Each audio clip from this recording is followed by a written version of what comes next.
Senja mulai turun pelan-pelan saat sebuah bus antar kota berhenti di terminal tua Desa Cibadak. Dari dalam, turun seorang pria berkaos polos dengan tas selempang kecil yang kusam. Wajahnya tenang, matanya tajam, namun sorotnya menyimpan sesuatu yang dalam, seperti lautan yang tenang, tapi menyimpan arus mematikan di bawahnya. Itulah Mamat, pria yang selama bertahun-tahun menghilang dari kampung halaman tanpa kabar. Banyak yang mengira ia sudah mati, atau hidup di perantauan sebagai buruh kasar. Tak ada yang tahu, bahwa ia menyimpan rahasia kelam yang tak pernah ia bagi pada siapapun. Mamat menarik napas dalam-dalam saat menjejakkan kaki di tanah kelahirannya. Aroma tanah basah, suara motor butut para tukang ojek, dan teriakan pedagang gorengan menyambutnya seperti hantu dari masa lalu. Ia tak banyak bicara. Dengan langkah pelan, ia menuju gang kecil di belakang pasar, tempat ibunya tinggal sendiri di rumah semi-permanen yang sederhana. Rumah yang dulu ia tinggalkan tanpa pamit, demi melindungi satu-satunya orang yang ia cintai dari beban masa lalunya. Ketika membuka pagar bambu yang reot, suara serak lembut menyapanya, "Mamat." "Astagfirullah, ini kamu, Nak?" Suara itu milik Bu Saroh, ibunya. Perempuan renta yang tubuhnya mulai bungkuk dan wajahnya penuh keriput karena bertahun-tahun menjual sayur dari pagi buta hingga senja. Tangis tak bisa dibendung. Bu Saroh memeluk Mamat erat, seolah tak ingin dilepaskan lagi. Pelukan itu bukan sekadar rindu, tapi juga pelampiasan doa-doa sunyi yang selama ini dipanjatkan dalam sepi. Di dalam rumah, Mamat duduk di kursi rotan yang masih sama seperti dulu. Ia memandangi dinding rumah yang penuh foto lama, foto almarhum ayahnya, foto masa kecilnya, dan satu foto yang ia hindari, foto dirinya berseragam tentara. Bu Saroh menyuguhkan teh hangat dan tahu goreng, makanan kesukaan Mamat sejak kecil. Tak banyak bicara, mereka hanya saling pandang dan tersenyum dalam diam. Namun, di balik senyuman sang ibu, ada sesuatu yang disembunyikan. Sebuah kegelisahan yang tak sanggup diucapkan. Malam itu, Mamat duduk di beranda, memandangi langit yang kelabu. Ia tak pernah membayangkan akan kembali ke tempat ini. Dulu, ia pergi bukan karena tak cinta ibu, tapi karena ia menjadi sesuatu yang terlalu berbahaya untuk tetap berada di dekat orang yang ia sayangi. Ia telah melakukan hal-hal yang tak bisa diceritakan, menyusup ke negara asing, membunuh dalam gelap, menyelamatkan sandera tanpa jejak. Tapi semua itu tak ada artinya dibandingkan satu senyuman dari ibunya. Paginya, Mamat bangun lebih awal dan ikut membantu ibunya menyiapkan dagangan. Mereka mendorong gerobak sayur menuju pasar yang sudah mulai ramai. Di sepanjang jalan, beberapa warga menyapanya dengan ragu, seolah tak percaya pria itu benar-benar kembali. Mamat hanya membalas dengan senyum tipis. Ia ingin hidup sederhana, tanpa kekerasan, tanpa bayang-bayang darah. Ia pikir, mungkin inilah kesempatan kedua untuk menebus masa lalu, dengan cara menjadi anak yang berbakti. Namun, Mamat tak tahu, bahwa saat ia sibuk menata tomat dan kangkung di lapak pasar ibunya, dari kejauhan, sepasang mata liar sedang mengawasi.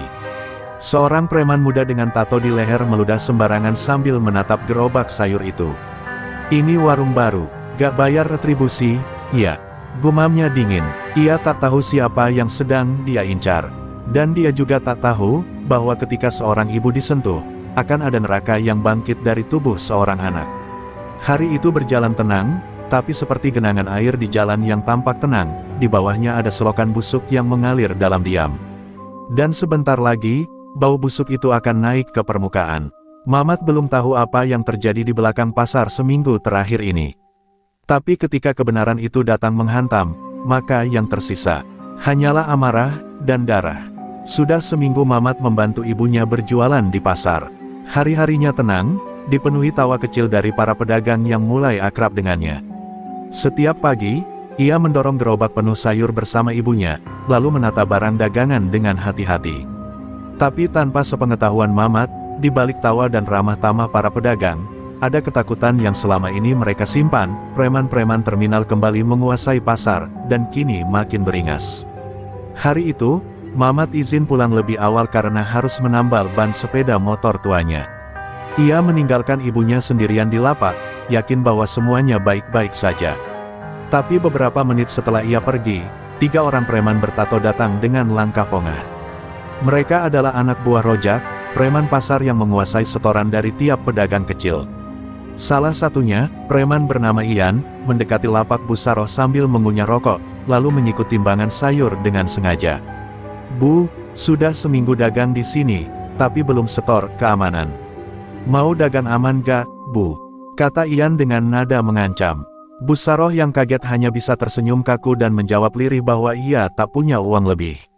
Tapi Ian tak peduli. Ia menyambar sekantong cabai dan melemparnya ke tanah, lalu mendekat dengan wajah dingin.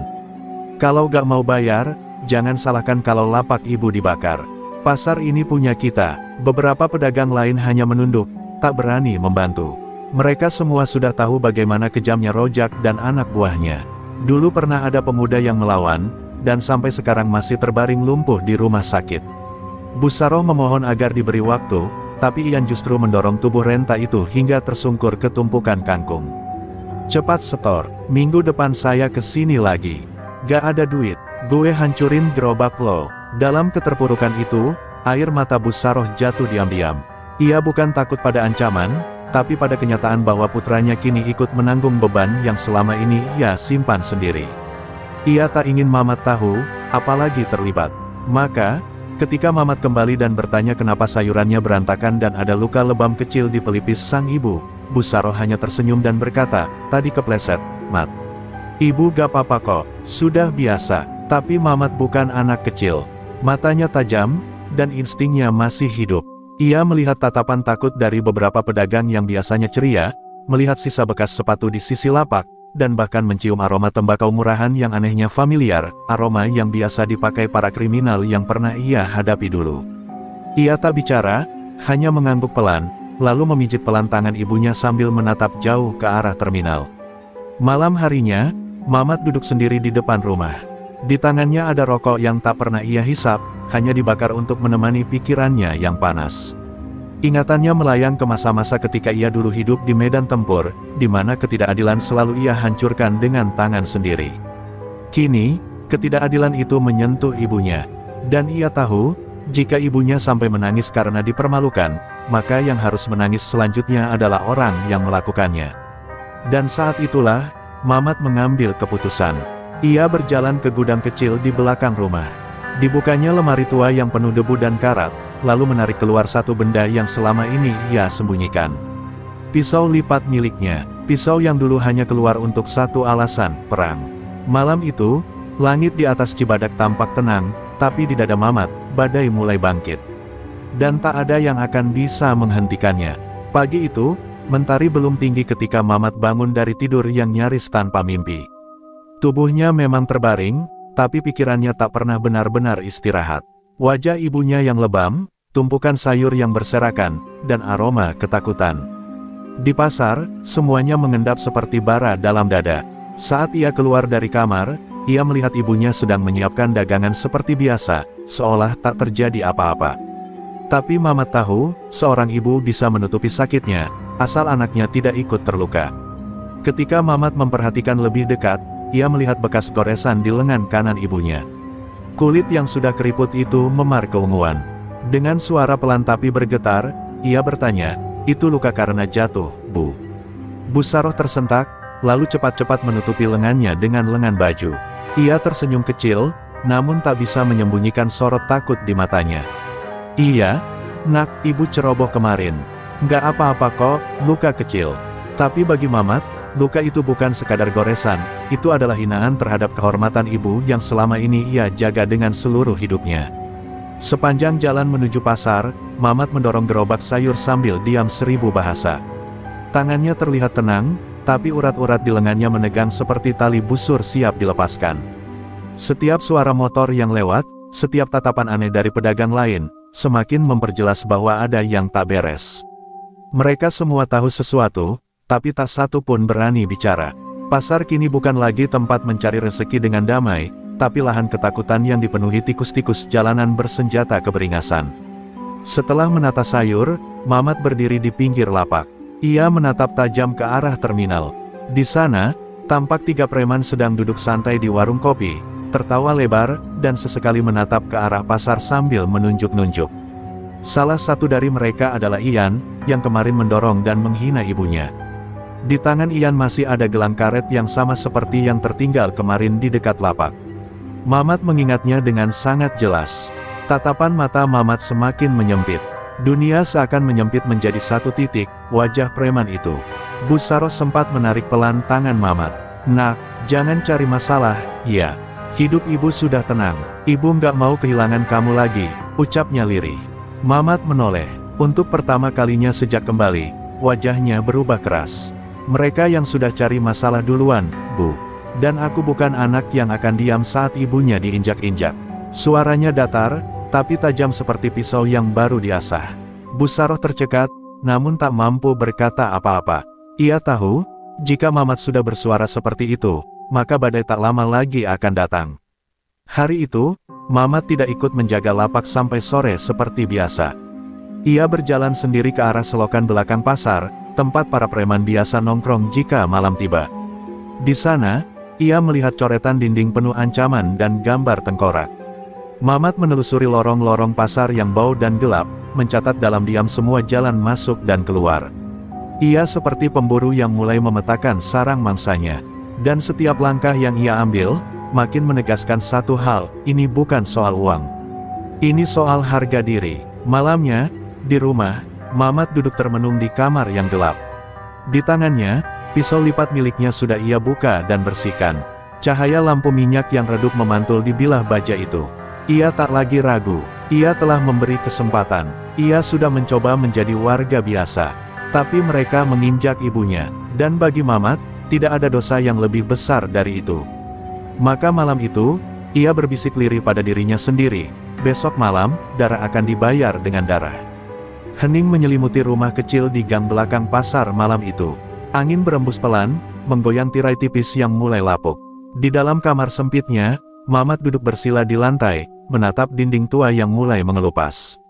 Tapi pikirannya tak berada di situ, ia sedang kembali ke masa lalu. Ke saat tubuhnya basah oleh lumpur dan darah, saat perintah membunuh datang tanpa ragu, dan saat ia menjadi bayangan bagi negara. Ia bukan tentara biasa, ia adalah bagian dari satuan paling rahasia, satuan yang tak pernah tercatat dalam buku manapun. Tapi semua itu telah ia kubur, sampai hari ini. Dengan hati-hati, ia membuka lantai papan tua di sudut kamar. Di bawahnya, tersembunyi sebuah peti besi kecil yang terkunci rapat. Sudah bertahun-tahun ia tak menyentuhnya. Tangannya sedikit gemetar saat ia memasukkan kunci kecil yang ia sembunyikan di belakang lukisan usang. Klik, kunci itu berputar. Bunyi logam yang terbuka perlahan terasa seperti membangunkan setan yang telah lama tertidur. Di dalam peti itu, terdapat sebuah pisau tempur berlapis baja hitam, sepasang sarung tangan kulit, dan doktek, tanda pengenal prajurit tanpa nama. Ia mengangkat pisau itu dengan kedua tangan, seperti sedang memegang sesuatu yang sakral. "Kau masih utuh," bisiknya pelan. Pisau itu bukan sembarang senjata.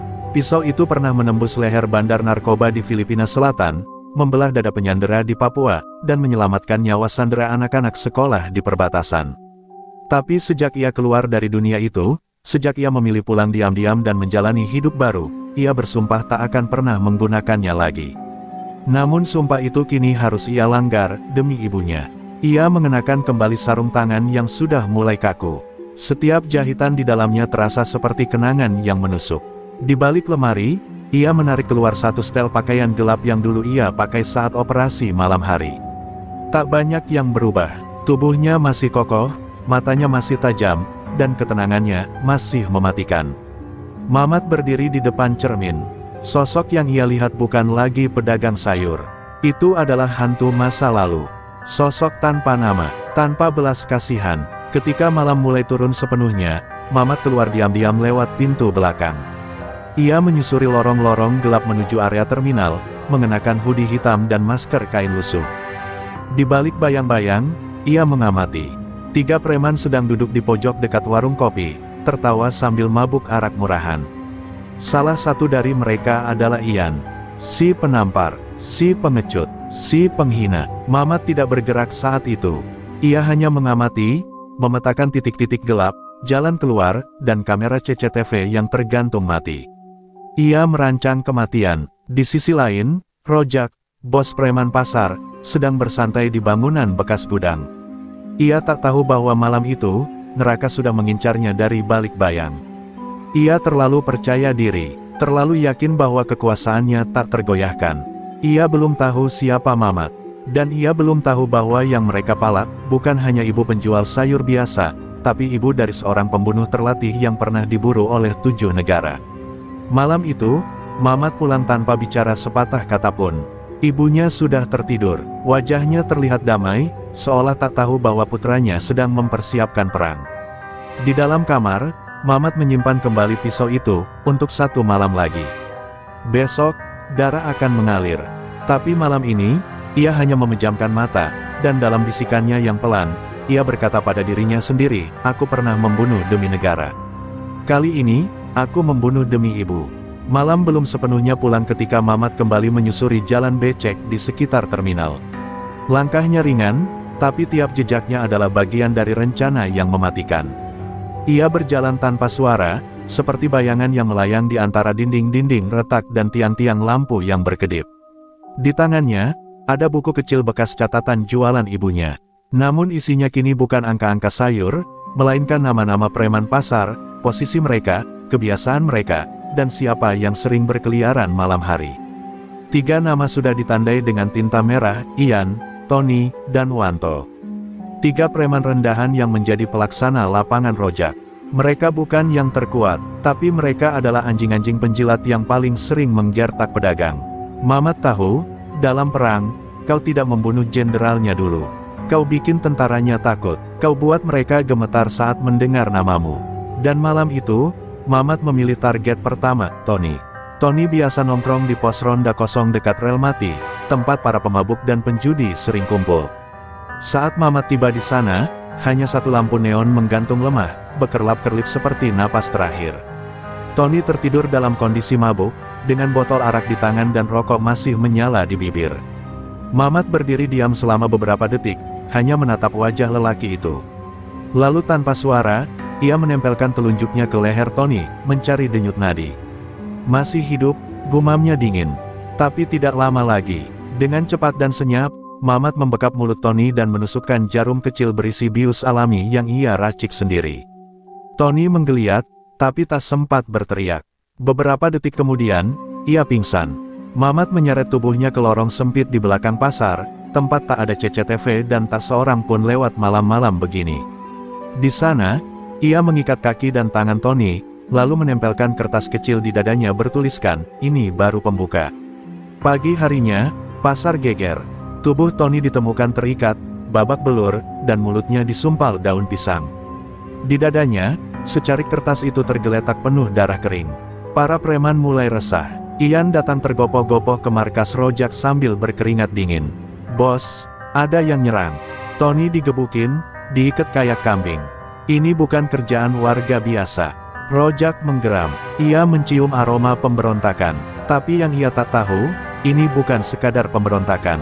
Ini permulaan pembantaian. Mamat mengamati kekacauan itu dari kejauhan, dari balik kedai kopi tua tempat Pak RT biasa duduk. Ia hanya menyesap kopi hitam sambil menatap langit. Di dekatnya, para pedagang mulai bergosip. Preman digebukin orang tak dikenal, mungkin malaikat udah turun tangan, kata seorang ibu penjual gorengan. Mamat hanya tersenyum kecil. Bagi mereka, itu mukjizat. Tapi bagi Mamat, itu strategi. Dan langkah pertamanya berhasil. Saat matahari mulai condong ke barat, Mamat kembali ke rumah.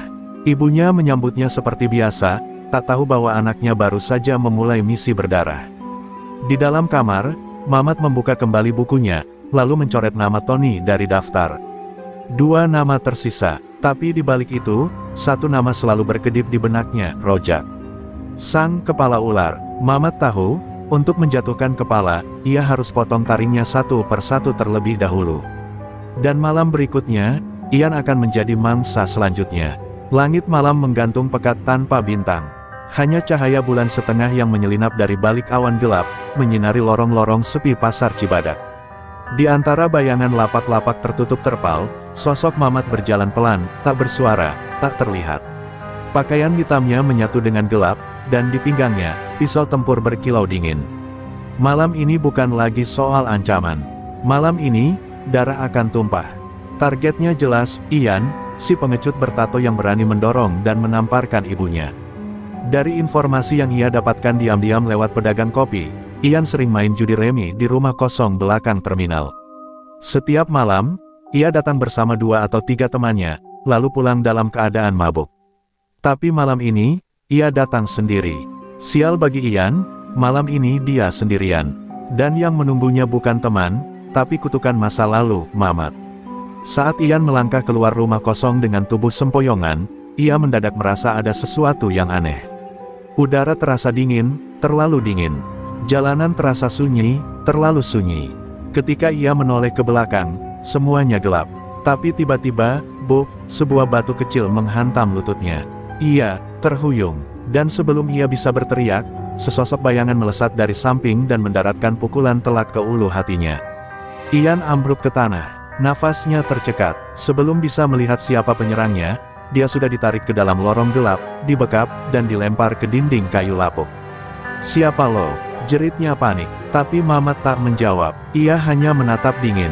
Dalam bayangan, hanya matanya yang tampak, tajam dan penuh dendam. "Kau ingat perempuan tua yang kau dorong minggu lalu?" Suara Mamat rendah dan menakutkan. Ian terdiam. Napasnya memburu. Aku cuma nurut perintah, Bang. Sumpah, gue nggak tahu dia itu." SRET. Pisau Mamat melesat cepat, menghantam dinding tepat di samping kepala Ian. Terasa seperti kematian berdiri di bahunya. "Dia ibuku," kata Mamat dingin. "Dan kau berani menyentuhnya." Tanpa banyak basa-basi, Mamat menghantam wajah Ian dengan satu pukulan keras. Hidungnya remuk, darah menyembur, teriakannya tertelan sepi malam. Tidak ada belas kasihan, tidak ada negosiasi, yang ada hanyalah pembalasan.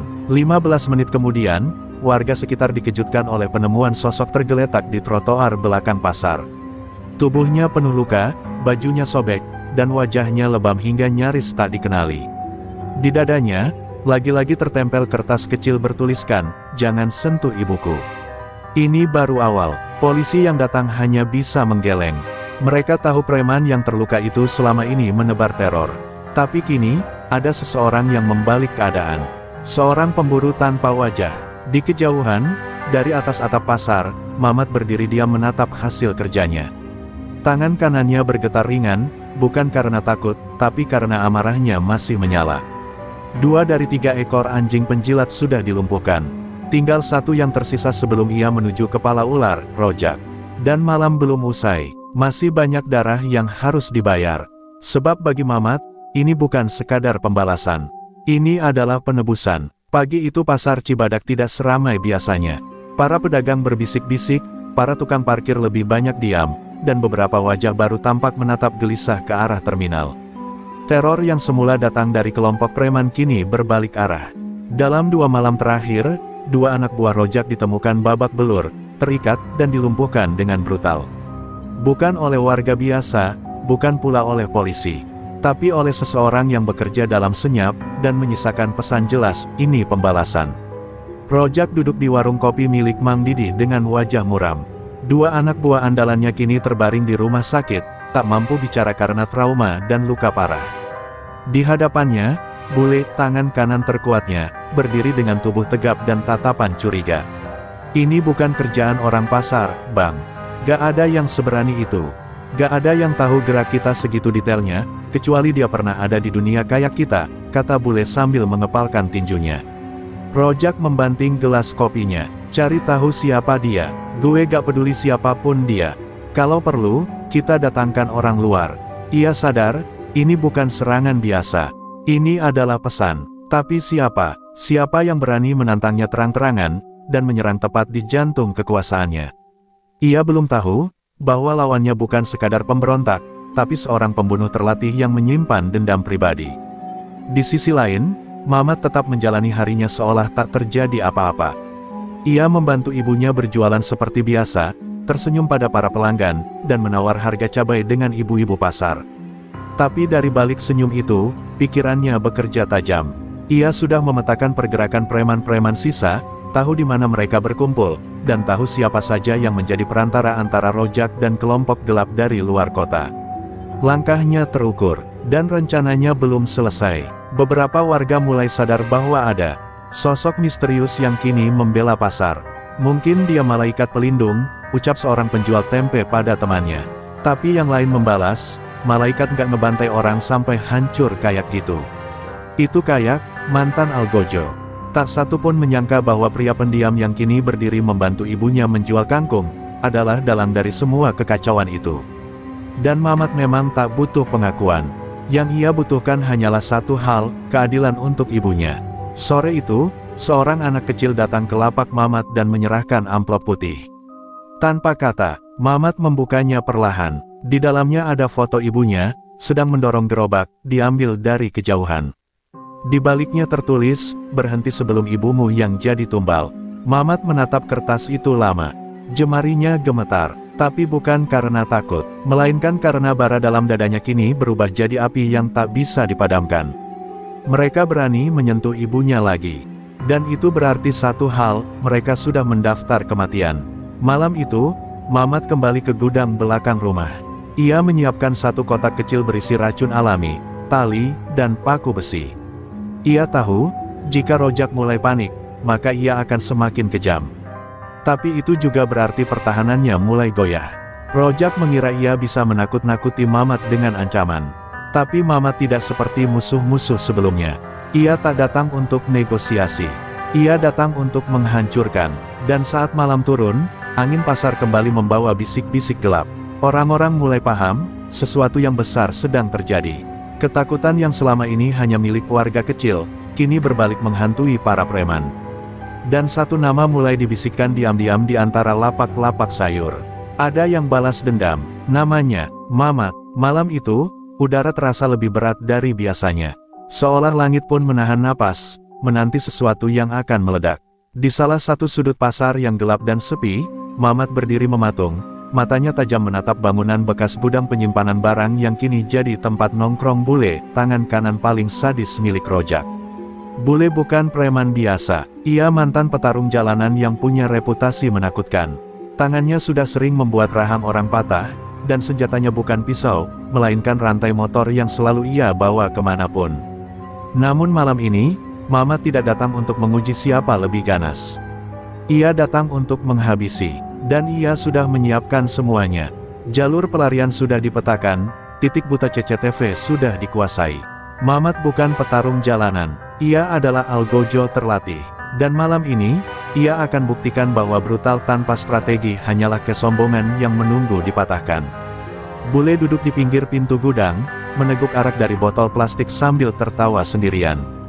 Ia tidak tahu bahwa dari balik tumpukan peti rusak, Mamat sudah mengincarnya selama hampir 2 jam. Begitu botol itu jatuh ke tanah, itulah sinyal. Dalam sekejap, Mamat melompat keluar dari bayang-bayang, menghantam lutut bule dari samping dengan paku tumpul. Bule mengerang keras. Sebelum sempat bangkit, Mamat mengayunkan tendangan ke rusuknya hingga tubuh besar itu terpelanting. Akhirnya ketemu juga anjing nomor 2, gumam Mamat dingin. Bule bangkit dengan terhuyung, menarik rantai motor dari pinggangnya, lalu tersenyum bengis. Jadi lo yang udah bikin pasar rusuh, ya? Berani juga lo nyerang orang gua. Ia mengayunkan rantainya ke arah Mamat, yang langsung menghindar dengan kelincahan tak biasa. Bule tampak kaget. Gerakan lawannya bukan gerakan preman. Ini, seperti militer, seperti hantu perang. Pertarungan pun pecah. Dentingan rantai bersaing dengan desing pisau Mamat. Beberapa kali rantai itu nyaris membelah kepala, namun Mamat terlalu lincah, terlalu tenang. Sekali waktu, ia menghantam balik dengan siku ke wajah bule, membuat hidung preman itu muncratkan darah. Namun bule masih bertahan, tertawa di balik darah yang menetes dari mulutnya. Gue suka orang keras kepala kayak lo, teriaknya. Tapi saat rantainya kembali diayunkan, Mamat menyergap lebih cepat, menyikut dagu, memelintir lengan, dan dengan gerakan mengalir, menghantamkan kepala bule ke dinding hingga retak. Tubuh besar itu ambruk, tapi Mamat belum selesai. Ia mengikat kedua kaki bule dengan rantai miliknya sendiri, lalu menggantungkan tubuh setengah sadar itu di palang besi gudang seperti bangkai buruan. Di dadanya, Mamat menyelipkan selembar sobekan kardus. 1 ekor lagi tinggal si raja. Itu bukan hanya peringatan, itu adalah tantangan. Beberapa jam kemudian, berita tentang bule yang ditemukan tergantung menyebar cepat. Para preman panik, Rojak murka, dan warga pasar, mereka mulai tersenyum. Untuk pertama kalinya dalam bertahun-tahun, tirani yang selama ini menindas mereka mulai retak. Di sisi lain, Di atap sebuah bangunan tua, Mamat duduk dengan luka kecil di pelipisnya, menatap langit malam yang kini terasa lebih lapang. Ia tahu pertarungan belum selesai. Tapi satu hal sudah pasti. Rojak, kini benar-benar sendiri. Malam itu, Rojak tak bisa tidur. Setiap suara tikus yang berlari di plafon membuatnya terlonjak kaget. Setiap bayangan di balik tirai jendela terasa seperti sosok pembunuh yang menunggu waktu. Ia bukan preman yang gampang takut. Tapi setelah Tony, Ian, dan kini bule tumbang satu persatu dalam waktu singkat, semua dengan cara brutal dan penuh pesan, Rojak mulai sadar, ada sesuatu yang lebih besar dari dirinya yang sedang mengincar. Dan yang paling mengerikan, ia bahkan tidak tahu siapa musuhnya. Ia mengurung diri di dalam markas kecil yang tersembunyi di belakang gudang terminal. Beberapa anak buahnya yang tersisa berdiri di luar dengan linggis dan besi, tapi mereka tak lebih dari kambing gemetar yang berharap tak menjadi sasaran berikutnya. "Siapa dia, Bang?" tanya salah satu anak buahnya. Rojak hanya menggeleng. Ia tak tahu, tapi pikirannya terus memutar-mutar satu pertanyaan, siapa yang cukup gila, cukup terlatih, dan cukup dendam untuk menantangnya langsung seperti ini. Sementara itu, Mamat duduk di bawah pohon beringin besar dekat pasar malam. Tubuhnya terluka, tapi pikirannya tajam. Ia tahu Rojak sedang ketakutan. Ia tahu musuh yang ketakutan akan membuat kesalahan. Dan ia hanya tinggal menunggu. Ia bukan sekadar memburu Rojak, ia sedang membolak-balikkan posisi. Jika dulu Rojak adalah pemburu, kini ia adalah buruan. Dan tak ada yang lebih berbahaya dari seekor buruan yang dikejar oleh pembunuh profesional yang tahu tiap sudut arena mainnya. Pagi harinya, Rojak menyamar keluar dari markas, mengenakan jaket lusuh dan masker, mencoba mencari informasi tentang siapa yang menyerang pasukannya. Ia berjalan ke pasar seperti orang kebingungan, mencoba bertanya pada pedagang-pedagang kecil, berharap menemukan celah. Namun yang ia dapatkan hanya senyum dingin, atau diam membisu. Warga pasar mulai berani. Mereka mencium bahwa kekuasaan Rojak sudah goyah. Bahkan seorang ibu penjual tahu sempat menatapnya dan berkata lirih, "Preman juga bisa takut, ya." Ketika kembali ke markas, Rojak menemukan sesuatu yang membuat wajahnya memucat. Di pintu besi gudang, tergantung kepala ayam yang digantung dengan tali rafia, berdarah segar. Di lehernya, tergantung kertas kusut bertuliskan, "Tinggal kau, raja tanpa tahta." Lutut Rojak lemas. Ini bukan sekadar ancaman, ini deklarasi. Ia bukan lagi penguasa terminal. Ia adalah mangsa yang sedang menunggu waktu disembelih. Dan lebih buruknya lagi, ia tak tahu kapan dan dari mana serangan akan datang. Di waktu yang sama, Mamat kembali ke rumah, menyeka darah kering di pelipisnya, lalu memijat pelan bahu ibunya. Bu Saroh masih belum tahu apa yang sedang terjadi. Ia hanya merasa pasar mulai tenang, dagangannya laris, dan orang-orang mulai lebih ramah. Entah kenapa, Bu senang akhir-akhir ini. Rasanya kayak, semuanya kembali seperti dulu. Mamat hanya tersenyum kecil. Ia tidak bicara, tapi dalam hati, ia tahu, kedamaian itu tidak datang dari langit. Itu ia rebut dengan darah. Malam kembali turun dengan sunyi yang tak biasa. Rojak mulai memerintahkan orang-orangnya berjaga sepanjang malam. Ia memegang senjata tajam di tangan, keringat dingin membasahi punggung. Tapi semua itu tak bisa menghilangkan ketakutannya. Sebab musuh yang ia hadapi bukan sekadar lelaki dengan dendam, tapi hantu dari masa lalu. Dan Rojak belum tahu, bahwa Mamat bukan sedang memburunya. Mamat sedang menghakiminya. Malam itu terminal Cibadak terasa lebih sunyi dari biasanya. Lampu-lampu jalan banyak yang padam, menyisakan remang rembulan sebagai satu-satunya cahaya. Udara seperti menahan napas, seolah bumi pun tahu bahwa malam ini akan menjadi penentuan antara dua sosok, satu penguasa lama yang sedang menggigil dalam ketakutan, dan satu sosok bayangan yang datang untuk menyudahi segalanya. Di tengah keheningan itu, Mamat melangkah keluar dari kegelapan. Pakaian hitamnya menyatu dengan malam, dan matanya memancarkan sesuatu yang lebih dingin dari kematian, ketenangan penuh dendam. Di sisi lain, Rojak bersembunyi di balik tumpukan karung di dalam markas kecilnya, dikelilingi 5 anak buah yang kini lebih terlihat seperti sapi sembelihan yang menunggu giliran. Tangan Rojak memegang golok panjang, tapi keringat terus menetes dari pelipisnya.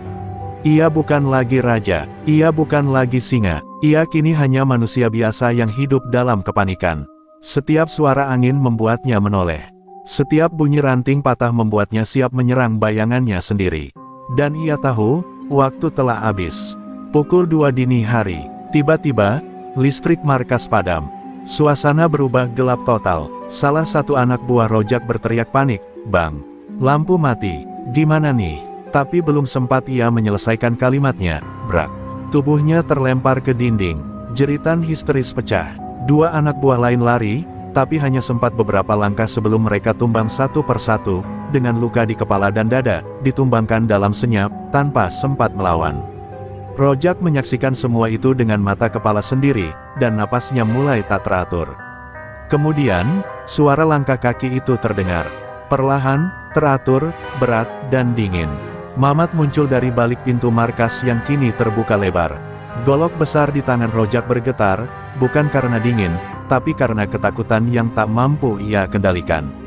Siapa lo sebenarnya?" teriak Rojak putus asa. Mamat tidak langsung menjawab. Ia berjalan mendekat, menatap tajam, lalu berkata lirih, "Gue bukan siapa-siapa. Gue cuma anak dari perempuan tua yang lo hina, lo sakiti, dan lo ancam." Rojak menebaskan goloknya, tapi Mamat menghindar cepat. Dalam satu gerakan, ia menghantam lengan Rojak hingga golok itu terlempar. Rojak mundur, berusaha lari, tapi Mamat mencengkeram kerah bajunya, lalu menghantam wajahnya ke tembok 3 kali berturut-turut. Darah mengucur. Rojak terhuyung. "Lo pikir lo bisa hidup dari uang keringat orang-orang kecil?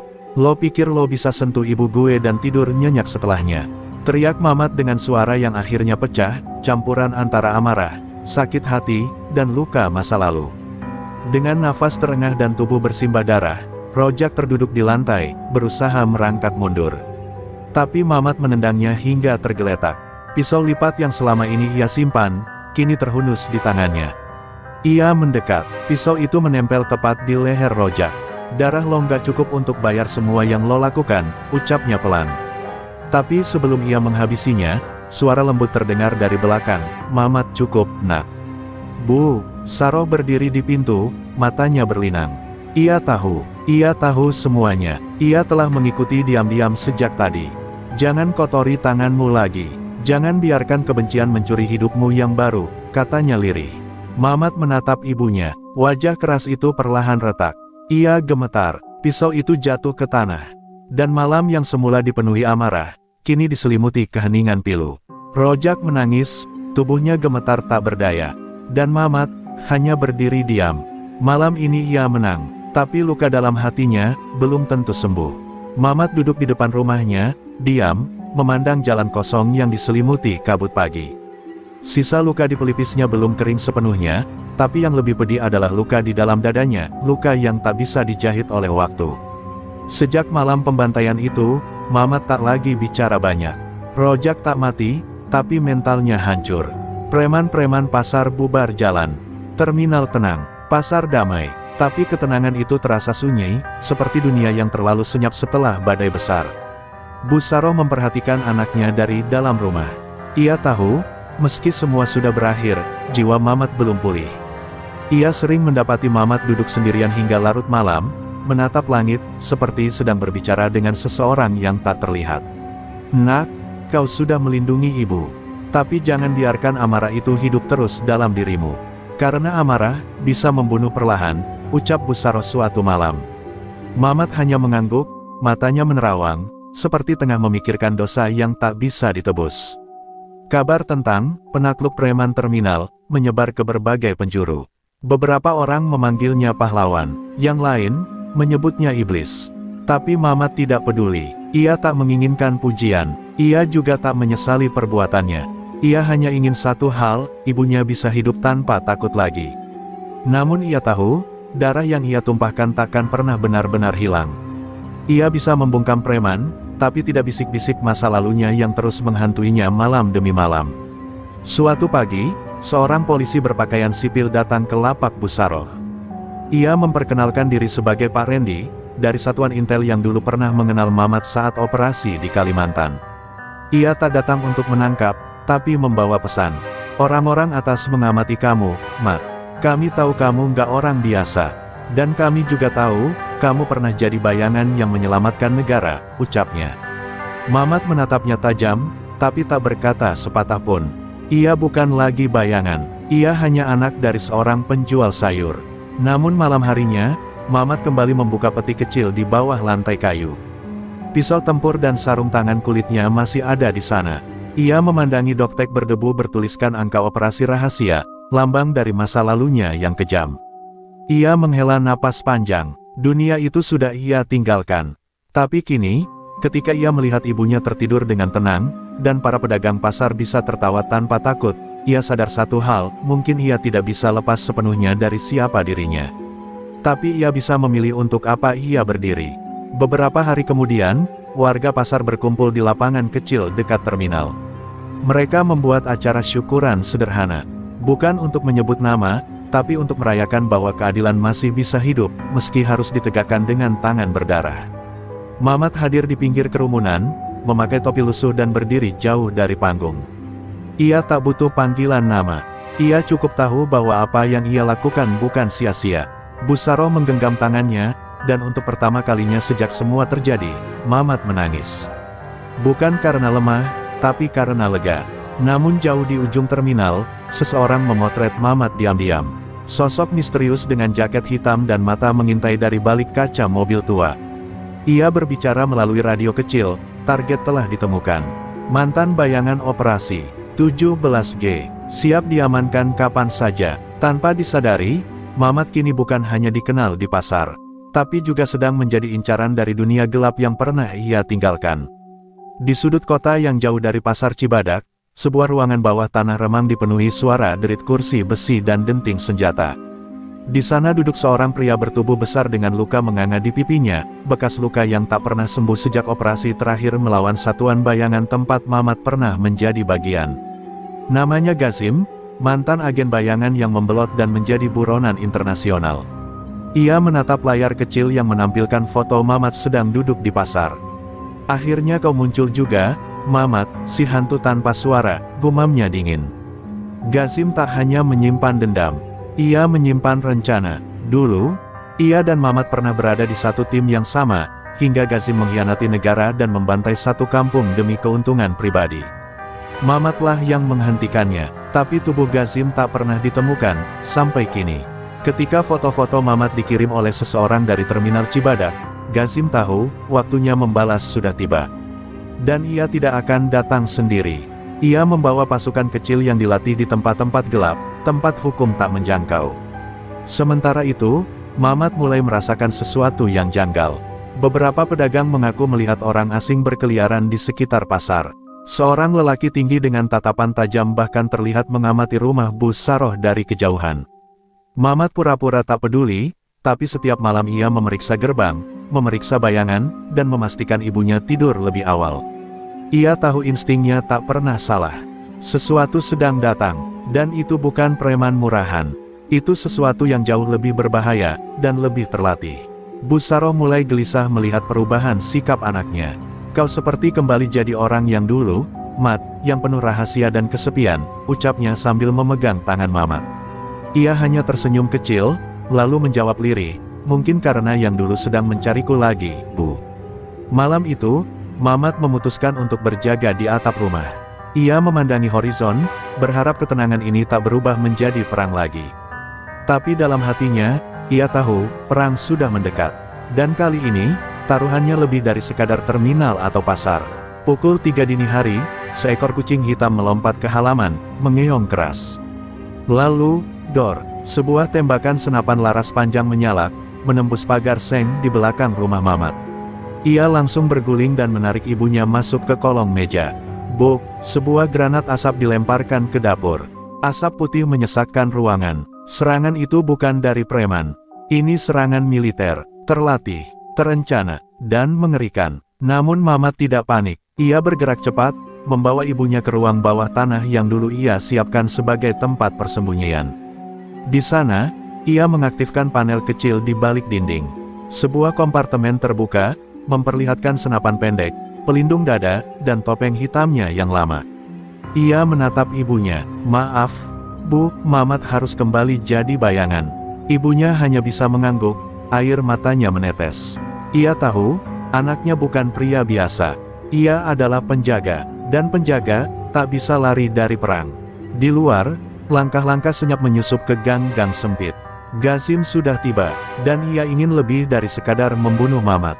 Ia ingin membuatnya hancur, perlahan, dari orang-orang yang paling ia cintai. Tapi ia tak sadar satu hal. Bayangan tak bisa diburu, karena bayanganlah yang memburu. Asap masih menggantung di udara ketika Mamat melompat keluar dari ruang bawah tanah dengan topeng lamanya menutupi wajah. Suara tembakan sudah berhenti, digantikan oleh langkah-langkah pelan dan desahan radio genggam yang disuarakan dalam bahasa asing. Para penyerang menyebar cepat, tapi tak satu pun menyadari bahwa mereka sedang masuk ke arena seorang predator. Mamat bukan lagi penjual sayur, bukan pula pahlawan pasar. Malam itu, dia kembali menjadi sosok yang pernah ditakuti di zona perang. Dia adalah hantu malam. Di atas atap, satu pria bertubuh besar mengangkat senapan laras panjang, mengincar jendela rumah Mamat. Namun sebelum ia menarik pelatuk, sebuah pisau kecil menancap di lehernya dari belakang. Tubuhnya limbung, terjatuh tanpa suara. Dari bayangan, Mamat muncul lalu menghilang secepat kilat. Ia bergerak seperti angin, melumpuhkan satu persatu lawan dengan teknik yang bahkan tak sempat disadari oleh korban. Ia tidak hanya menyerang, ia berburu, dan setiap gerakannya adalah hasil latihan bertahun-tahun sebagai unit siluman militer yang disangka sudah mati. Gazim yang mengawasi dari balik mobil taktisnya mulai merasa ada yang salah. Timnya terdiri dari para pembunuh bayaran terlatih, tapi sinyal radio satu persatu menghilang. Ia mendengar jeritan pendek, lalu senyap. Dia sudah siap, gumamnya lirih, sambil mencengkeram rokok di tangannya.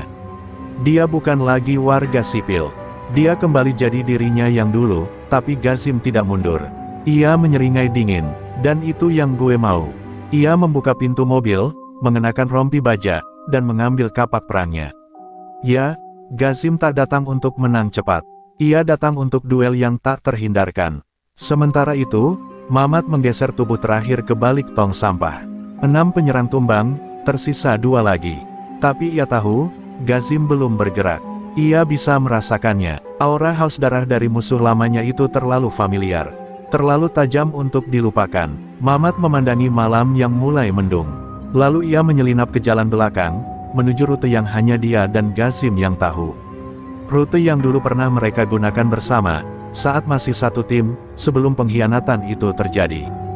Di rumah, Busaro duduk gemetar di ruang bawah tanah sambil memeluk Al-Quran kecil.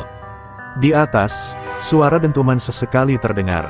Tangisnya pecah, bukan karena takut, tapi karena ia tahu, anaknya sedang mempertaruhkan nyawanya lagi, seperti masa lalu yang tak pernah ia pahami sepenuhnya. Ya Allah, lindungi anakku. Kalaupun harus gugur, biar dia gugur sebagai yang benar. Suara doanya melayang pelan, menyatu dengan getaran bumi yang perlahan bersiap untuk pertarungan terakhir. Dan benar, tak lama kemudian, Mamat berdiri di tengah lapangan kosong dekat rel mati. Di seberangnya, Gazim muncul dari balik bayangan, membawa kapak besar dan senyum menghina. Sudah lama, Mat, katanya. Kau masih secepat dulu, tapi, aku sekarang lebih kejam. Mamat tidak menjawab, ia hanya mencabut 2 bilah pisau dari sabuknya.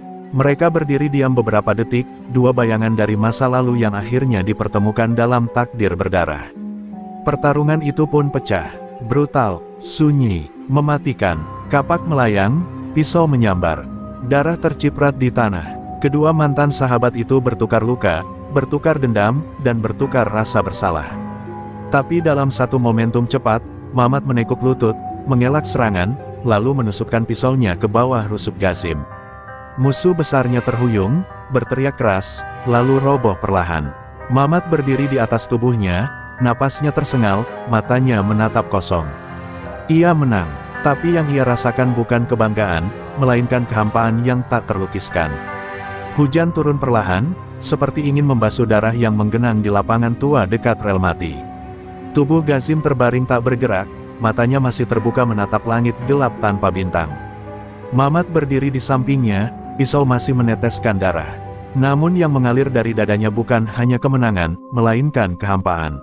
Ia menghela napas panjang. Pertarungan itu seharusnya mengakhiri segalanya, dendam, masa lalu, dan bayangan kelam yang terus mengikutinya. Tapi nyatanya, rasa damai belum juga datang. Pelan-pelan ia melangkah menjauh dari tubuh Gazim, masuk kembali ke lorong-lorong sempit yang dulu pernah ia lindungi, dulu pernah ia tinggalkan. Hujan membasahi seluruh tubuhnya, menutupi bekas luka baru di pelipis dan bahunya. Tapi yang paling sakit tetap di dalam dada. Ia sudah membunuh lebih dari 10 orang dalam 2 pekan terakhir. Demi ibunya, demi pasar, demi semua yang tertindas. Tapi apakah itu membuatnya jadi pahlawan, atau monster yang tak berbeda dari mereka? Sesampainya di rumah, ia membuka pintu ruang bawah tanah. Bu Saroh langsung memeluknya erat. "Nak, kamu masih hidup," isaknya, tak kuasa menahan air mata. Mamat memeluk ibunya, diam, lama. Tangannya gemetar. Ia ingin bilang bahwa semua sudah selesai, bahwa tak ada lagi yang akan datang mencelakai mereka. Tapi hatinya tahu, dunia tak pernah benar-benar selesai dengan orang sepertinya. Dunia hanya diam sebentar, sebelum memanggilnya kembali ke dalam bayangan. Keesokan paginya, polisi datang membawa kantong jenazah dan penyelidik bersenjata. Mereka tak menemukan satupun bukti yang mengarah ke Mamat. Semua jejak hilang, semua rekaman rusak, semua saksi membisu. Bagi mereka, ini hanyalah pertempuran antar kelompok gelap. Tapi bagi warga pasar, mereka tahu. Mereka tak bicara, tapi mereka mengangguk pelan ketika Mamat lewat di depan lapak mereka. Tak ada teriakan, "Hidup pahlawan," tak ada tepuk tangan. Tapi ada ketenangan baru. Itu sudah cukup. Di sebuah bangku kayu terminal yang sudah reyot, Mamat duduk sambil menatap langit pagi yang mulai cerah. Ia melepas topinya, membiarkan angin menyapu wajahnya. Seorang anak kecil lewat, menghampirinya sambil menyerahkan kacang rebus. "Ini dari emak," katanya buat abang yang jaga pasar. Mamat tersenyum kecil. Anak itu tak tahu siapa dia. Dan itu baik, karena pahlawan sejati bukan yang dikenal, melainkan yang rela dilupakan demi damai yang diperjuangkan. Malam harinya, Mamat menulis surat pendek, menyelipkannya di bawah bantal ibunya. Isinya hanya beberapa baris. "Ibu, kalau suatu hari Mamat harus pergi lagi, jangan takut.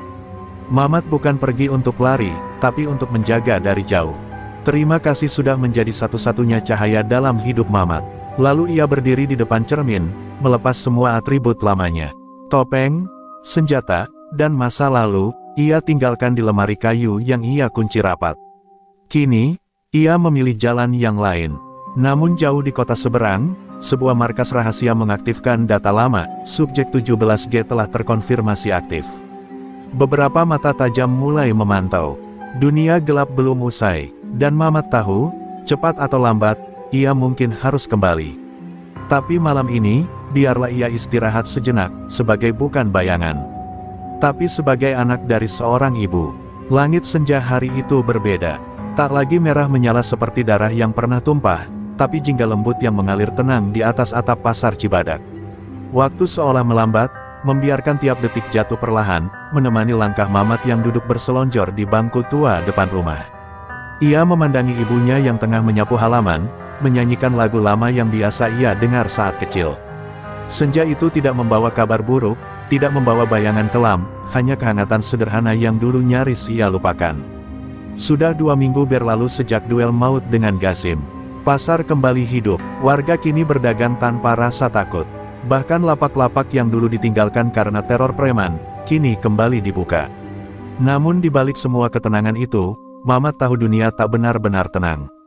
Sejak surat-surat dari unit lama dikirim melalui jalur rahasia, ia tahu namanya kembali diburu. Ia bisa memilih kembali bergabung, atau menghilang selamanya. Tapi ia sudah lelah hidup di balik bayangan. Sore itu, seorang pria tua menghampirinya. Berpakaian rapi, dengan rambut memutih dan tatapan dalam. "Kami tahu apa yang kamu lakukan di sini, Mat," katanya pelan. "Kamu bisa lari dari misi negara, tapi kamu gak bisa lari dari jiwa penjagamu." Mamat menatapnya sebentar, lalu menjawab tanpa ragu, "Saya gak lari. Saya memilih untuk pulang." Pria itu tersenyum pahit, lalu meletakkan kartu di atas meja. "Kalau suatu hari dunia terlalu gelap, dan kamu gak bisa tinggal diam, kau tahu kemana harus kembali." Mamat mengambil kartu itu dan menyimpannya tanpa bicara. Bukan karena ia takut, tapi karena untuk pertama kalinya dalam hidup, ia merasa punya rumah. Punya alasan untuk tidak menjadi alat perang lagi. Dan alasan itu sederhana, ibunya. Seorang perempuan tua yang selalu percaya bahwa anaknya bukan monster, tapi cahaya yang hanya tersesat terlalu lama dalam gelap. Mamat menatap wajah ibunya yang kini duduk di tangga rumah, tersenyum padanya sambil membawa teh hangat. Senyum itu lebih berharga dari semua medali yang pernah ia terima di masa lalu. Malam turun perlahan, dan terminal Cibadak mulai sepi. Mamat berjalan menyusuri jalanan kecil, menyapa pedagang yang mulai mengemas barang, membantu ibu-ibu mengangkat keranjang, dan menertawakan candaan para tukang parkir. Dulu, tempat ini penuh teror. Kini, ia menjadi tempat yang ia jaga bukan dengan senjata, tapi dengan kehadiran. Orang-orang tak lagi memanggilnya pahlawan. Tapi mereka tahu, selama Mamat ada di situ, ketakutan tak akan kembali. Di kamar, Busaro menyiapkan bantal dan selimut untuk anaknya, seperti dulu saat Mamat masih kecil. Ia tahu luka batin anaknya tak akan sembuh sepenuhnya. Tapi ia juga tahu, kasih sayang bisa menenangkan luka yang bahkan senjata tak bisa sembuhkan. Besok bantu ibu jualan lagi, ya, katanya lembut. Mamat tertawa kecil, siap, Bu. Mamat sekarang tukang sayur, bukan hantu lagi. Namun jauh di seberang kota, layar monitor menampilkan wajah Mamat. Di bawahnya tertulis, subjek 17G, status, tidak aktif, tetapi berbahaya. Seseorang menekan tombol arsip, lalu berkata, biarkan dia hidup tenang. Untuk sekarang, dan untuk pertama kalinya sejak lama, dunia gelap itu memutuskan untuk mundur. Di terminal kecil itu, Mamat menatap senja yang tak lagi merah. Ia tahu, hidup tak sempurna, tapi ia memilih untuk hidup sebagai manusia. Bukan bayangan, bukan algojo, bukan hantu, hanya anak dari seorang ibu, yang berjuang, bertahan, dan akhirnya pulang.